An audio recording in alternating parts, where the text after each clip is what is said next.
జతగా ఉండే వరమే నువ్వే ఇస్తే ఇంకేమి కావాలి జన్మకి.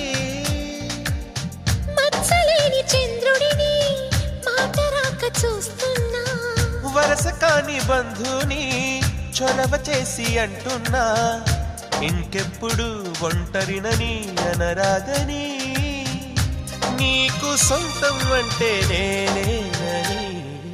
కొమ్మ కొమ్మ విన్నావమ్మ కోయిల వస్తుంది, వస్తూ వస్తూ తనతో వెన్నెల వెలుగులు తెస్తుంది. ఏవమ్మ మరుమల్లి తోరణాలు కడతావా, చిలకమ్మ ఎదురేగి స్వాగతాలు చెబుతావా.